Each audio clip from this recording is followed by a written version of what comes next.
বিশেষকৈ সেইদুৱাৰ প্ৰতিশ্ৰুতিৰে আহিছিল আপোনালোক আজি আপোনালোকৰ সহযোগী দলৰ এমপিয়ে কৈছে মিনি বাংলাদেশ সেইবিলাক কথা ক'ব নালাগে সেইবিলাক মানে যেতিয়ালৈকে মানে চিনাক্তকৰণ নহয় আৰু যেতিয়ালৈকে বাংলাদেশী বুলি প্ৰমাণ নহয় তেতিয়ালৈকে তেনেধৰণৰ বক্তব্য ৰখাটো উচিত নহয় কেনেকৈ কংগ্ৰেছৰ দৰে এইটো মোৰ ভাষ্য এতিয়া তাত যদি চিনাক্তকৰণ হ'লহেঁতেন যে এইখিনি বাংলাদেশী গোটেইবিলাক তেতিয়া এইখন মিনি বাংলাদেশ আৰু যদি চিনাক্তকৰণ হোৱা নাই যদি তাততো আৰু বাংলাদেশেই নহয় বহু আমাৰ ভাৰতীয় মানুহ তাত আছে গতিকে সেই কথাটো কোৱাটো উচিত নহয়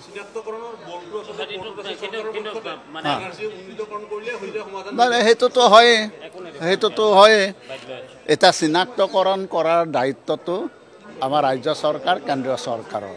গতিকে চিনাক্তকৰণ কৰি যদি বাংলাদেশী হয় গোটেইবিলাক তেতিয়াহ'লে চিনাক্তকৰণ কৰি অসম তথা ভাৰতবৰ্ষৰ পৰা বহিষ্কাৰ কৰিব লাগে এজিপিও চৰকাৰ শাসনত আছিলে কংগ্ৰেছো শাসনত আছে বিজেপিও এতিয়া শাসনত আছে আৰু এটাই কথা আছিল যে বাংলাদেশী নহয় চুক্তিখন কোনে কৰিছে চুক্তিখন এজিপিয়ে কৰা নাই চুক্তিখন কৰিছে সেই সময়ৰ কেন্দ্ৰীয় চৰকাৰ ৰাজ্য চৰকাৰ আৰু সেই সময়ৰ আন্দোলনকাৰীৰ মাজত আমি আছিলোঁ এতিয়া কথা হৈছে যে চুক্তিৰ যিটো মানে কথা নডেল এজেঞ্চি হ'ল আমাৰ কেন্দ্ৰীয় চৰকাৰৰ গৃহ বিভাগটো গতিকে আমি আমাৰ সময়ত আমি 10টা বছৰ সময় পাইছোঁ গতিকে 10টা বছৰত আমাৰ IMDT যিখন আইন আছিল সেইখনে আমাৰ যথেষ্ট এটা বাধাৰ সৃষ্টি কৰিলে আৰু IMDT যেতিয়া বাতিল হ'ল সুপ্ৰিম কোৰ্টত তাৰ পৰৱৰ্তী সময়ত আমি এটা টাৰ্মত পালোঁ যদিও আমি তেনেধৰণে সেই সময়ত আমি অসম চুক্তিখন ৰূপায়ণ যিভাৱে কৰিব লাগিছিল আমি নোৱাৰিলোঁ আৰু নোৱাৰাৰ কাৰণেইতো আজিলৈকে বিৰোধী দলত বহি আছোঁ নহ'লেতো চৰকাৰেই কৰিলোহেঁতেন ক্ষমতাত থাকিলোঁ হয় গতিকে সেইটো কোৱাৰ প্ৰয়োজন নাই সেইটো ৰাইজে জানে বিশেষকৈ সেইদুৱাৰ প্ৰতিশ্ৰুতিৰে আহিছিল আপোনালোক আজি আপোনালোকৰ সহযোগী দলৰ এমপিয়ে কৈছে মিনি বাংলাদেশ সেইবিলাক কথা ক'ব নালাগে সেইবিলাক মানে যেতিয়ালৈকে মানে চিনাক্তকৰণ নহয় আৰু যেতিয়ালৈকে বাংলাদেশী বুলি প্ৰমাণ নহয় তেতিয়ালৈকে তেনেধৰণৰ বক্তব্য ৰখাটো উচিত নহয় কেনেকৈ কংগ্ৰেছৰ দৰে এইটো মোৰ ভাষ্য এতিয়া তাত যদি চিনাক্তকৰণ হ'লহেঁতেন যে এইখিনি বাংলাদেশী গোটেইবিলাক তেতিয়া এইখন মিনি বাংলাদেশ আৰু যদি চিনাক্তকৰণ হোৱা নাই যদি তাততো আৰু বাংলাদেশেই নহয় বহু আমাৰ ভাৰতীয় মানুহ তাত আছে গতিকে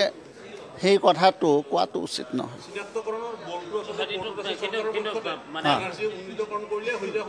সেইটোতো হয়ে এটা চিনাক্তকৰণ কৰাৰ দায়িত্বটো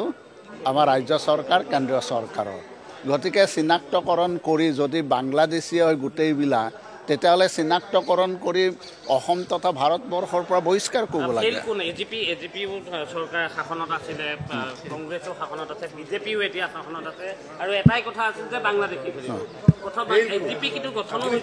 নহয় চুক্তিখন কোনে কৰিছে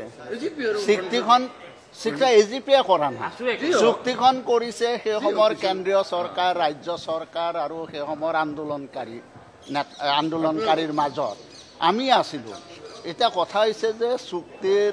যিটো মানে কথা নডেল এজেঞ্চি হ'ল আমাৰ কেন্দ্ৰীয় চৰকাৰৰ গৃহ বিভাগটো